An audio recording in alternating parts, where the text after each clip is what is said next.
Kahit sino ka pa, kahit ano pang kahinaan o kapintasan ang nakikita mo sa sarili mo. At kung dahil alam mong mahal ka ng Diyos at tanggap ka ng Diyos, ay mahal mo at tanggap mo ang sarili mo, hindi mo kailangang hangarin na tanggapin ka ng lahat ng tao. Dahil ang totoo, we cannot please everyone. Hindi lahat kaya tayong tanggapin. Pero ang Diyos na lumikha sa atin, na nakakaalam ng ating tunay na halaga, kahit tayo'y nagkakamali, tayo'y Kanyang tinatanggap.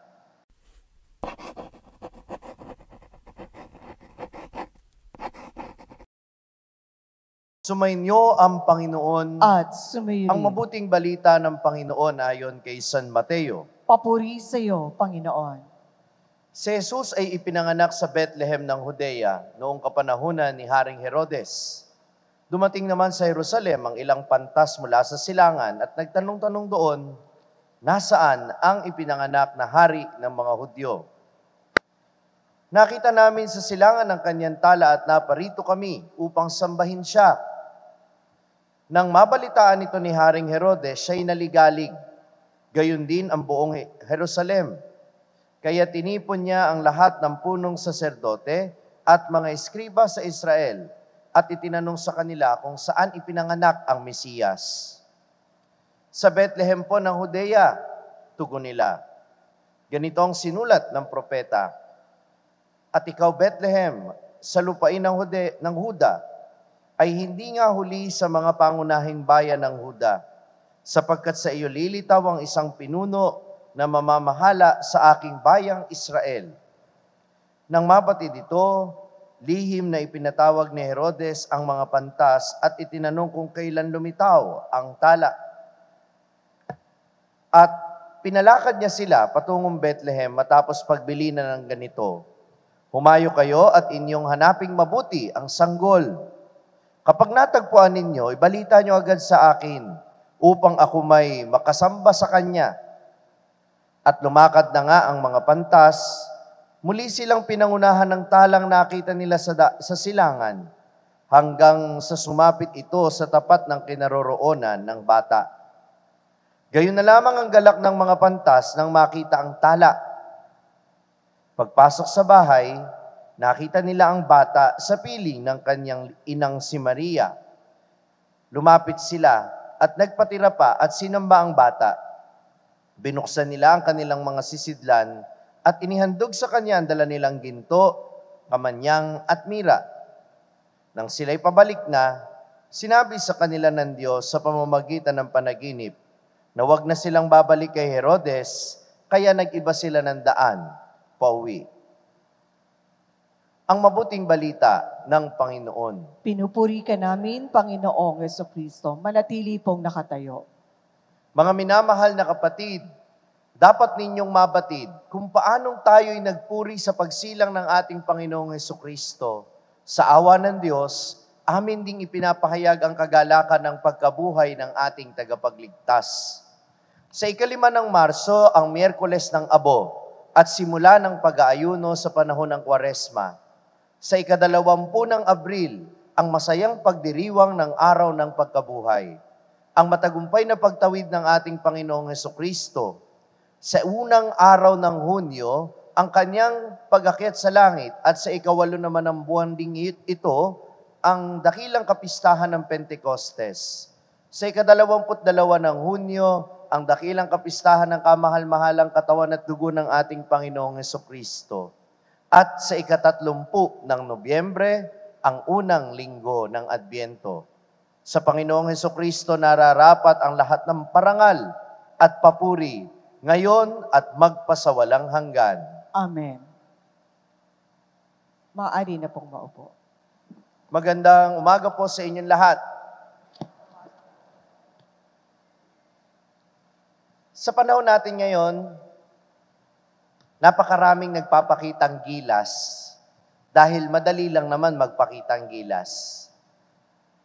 Dati, kailangan mag-audition ka muna kung gusto mo magpakitang gilas at makita ka ng mga tao. Pero ngayon, basta may gadget ka at kaya mong sundan ang mga TikTok challenge, Sisikat ka.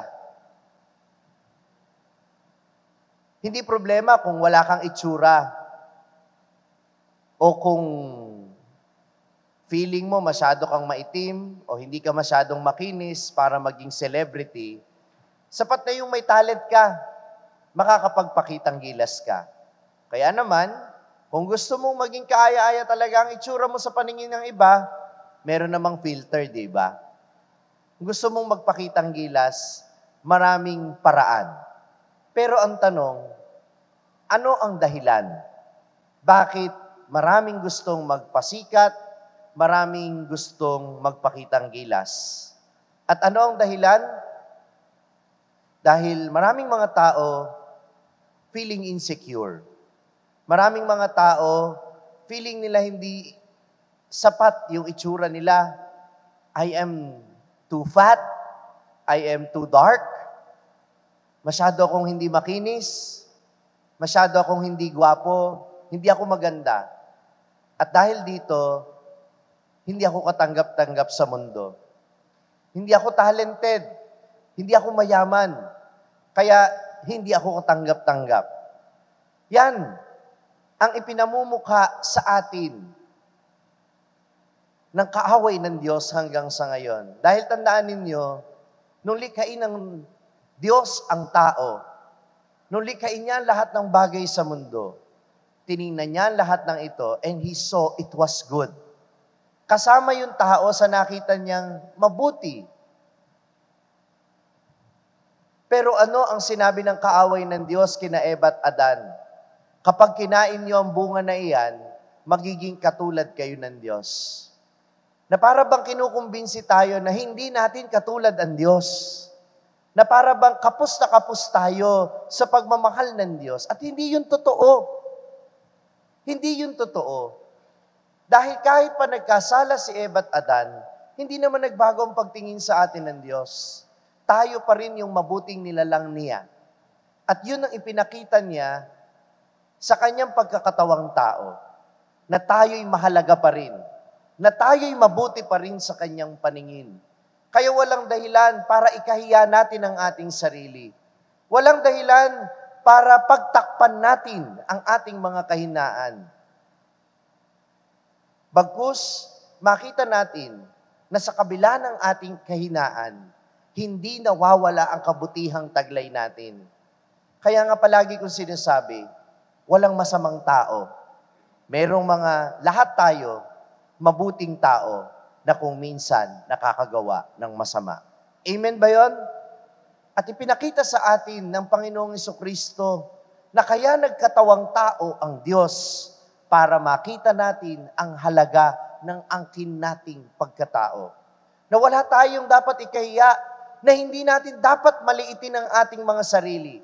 Hindi natin kailangang ikumpara ang sarili natin sa iba o hindi natin kailangang maging katulad ng iba para maging katanggap-tanggap. Hindi natin kailangang magpasikat pa. Hindi natin kinakailangang magpakitang gilas pa para maging katanggap-tanggap. Dahil kung alam lang natin kung gaano tayo pinapahalagahan ng Diyos, hindi natin titingnan na mahalaga pa ang pagsikat at hindi natin titingnan na mas mahalaga pa ang pagtanggap ng ibang tao. Dahil ang totoo, pag alam mo at kumbinsido ka na mahal ka ng Diyos at tanggap ka niya, kahit sino ka pa, kahit ano pang kahinaan o kapintasan ang nakikita mo sa sarili mo. At kung dahil alam mong mahal ka ng Diyos at tanggap ka ng Diyos, ay mahal mo at tanggap mo ang sarili mo, hindi mo kailangang hangarin na tanggapin ka ng lahat ng tao. Dahil ang totoo, we cannot please everyone. Hindi lahat kaya tayong tanggapin. Pero ang Diyos na lumikha sa atin, na nakakaalam ng ating tunay na halaga, kahit tayo'y nagkakamali, tayo'y Kanyang tinatanggap. Kaya nakatutuwang isipin na pinili ni Jesus na isilang bilang isang sanggol. Hubad. Kagaya ng nilikha tayo ng Diyos, wala naman tayong damit o saplot. Bakit nagdamit sina Eva at Adan? Sapagkat ikinahihiya nila ang kanilang sarili. At ganun din naman ang ginagawa ng tao ngayon. Di ko sinasabing maghubad kayong lahat. Ang sinasabi ko lang, huwag ninyong pagtakpan ang inyong mga kahinaan ng mga bagay na akala natin makapagbibigay sa atin ng halaga, pero hindi naman pala. Sa ibang tao, ano ang pinantatakip nila sa kanilang mga kahinaan? Kayamanan, kapangyarihan, di ba? Kaya nagmamalaki, kaya nagiging mayabang, pinagtatakpan ang kanyang kaliitan. Kaya nga palagi ko sinasabi, yung mga taong mapagmalaki, sila yung mga taong maliit ang tingin sa sarili. Naniniwala kayo doon? Kasi bakit mo kailangang magmalaki? Di ba? Kung malaki naman ang tingin mo sa sarili mo, ba't mo kailangang magmalaki?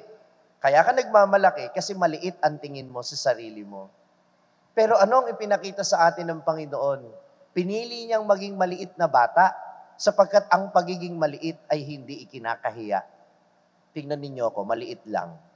Pero hindi ako nahihiya sa sarili ko. Ba? Makapal ba ang mukha ko? Hindi. Kumbinsido lang ako na kahit may kapintasan ako, mahal ako ng Diyos. Tingnan mo nga yung katabi mo. May kapintasan yan. Huwag mo nang sabihin. Pero ano ang gusto kong sabihin mo sa katabi mo? Sabihin mo sa katabi mo, kapatid, huwag mong ikahiya ang iyong pagkatao. Si Jesus ay naging tao sapagkat mahalaga ang iyong pagkatao. At yan ang totoo. Mahalaga ang pagkatao mo. At kung meron ka mang dapat ikahiya, isa lang yun. Tanong niyo sa akin, ano? Ang dapat lang nating ikahiya ay ang kasalanan. Pero ang kasalanan, hindi pinagtatakpan. Ang kasalanan, inihahayag sa harap ng Diyos. Pinagsisisihan at hinahayaan natin ang Diyos na baguhin tayo pagkatapos natin pagsisihan ng ating mga kasalanan. Yun ang problema eh. Kung ano yung dapat nating ikahiya, yun yung hindi natin ikinakahiya. Maraming mga tao, garapal na gumawa ng masama. Ginagawa pang content yung kasamaang ginagawa nila. Yung pambabastos, ginagawang content. Yung pagnanakaw, ginagawang content. Yung kawalang respeto sa ibang tao, ginagawang content. Sa ngalan ng pagpapasikat at pagpapakitang gilas, pinagtatakpan ang totoong kabutihan ng pagkatao na dapat ay mas pinagmamalaki natin. Kaya pag sinabi kong tanggapin natin ang ating mga sarili at mahalin natin ang mga sarili kung paanong tanggap at mahal tayo ng Diyos sa kabila ng ating mga kahinaan, hindi ibig sabihin nito na mananatili tayo sa ating kahinaan. Ang pagtanggap sa ating mga kahinaan, ang pagmamahal sa ating mga sarili ay nangangahulugang dapat ding umunlad ang ating pagkatao. Kaya nga ang batang si Jesus, hindi naman siya mananatiling bata. Hindi. Kaya niya piniling maging bata sapagkat ipinapakita sa atin ng Panginoon na bilang tao, dapat umuunlad ang ating pagkatao. Yes, we are good people. Lahat tayo mabuting tao. Pero patuloy tayong nagpapakabuti hanggat tayo'y nabubuhay sa mundong ito. Amen? At yun yung pangarapin natin. Yun ang pangarapin natin. Hindi magpakitang gilas, kundi lumutang yung pagkatao nating likas. The basic goodness that is in us. In 2025, we don't have to think of very assuming New Year's resolution. Minsan masyadong nakakalula yung mga iniisip natin para sa ating mga sarili. Pero ano lang naman talaga ang mahalaga? Ang maging mabuting tao, hindi ba?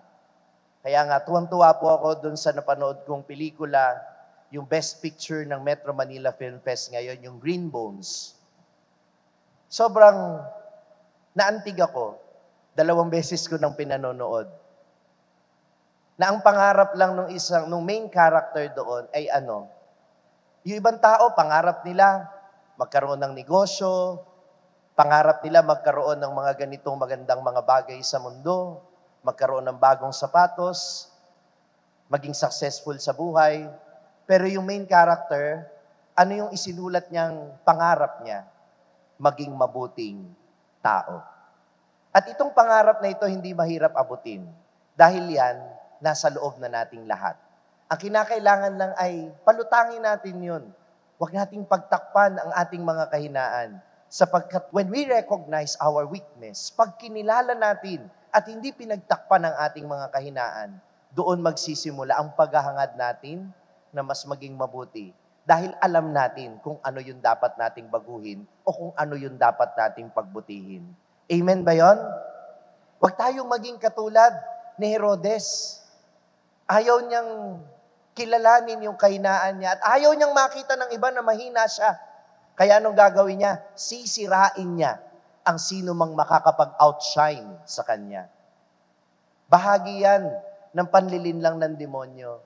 Na kapag nakumbinsi ka, na hindi ka sapat, na hindi ka katanggap-tanggap, hahanap ka ng mga taong sisirain mo para ikaw ang kuminang at sila ay mawalan ng halaga. Pero kung alam mong ikaw ay mahalaga, hindi mo kailangang sumira ng ibang tao. Hindi mo kinakailangang ipagmalaki ang sarili mo.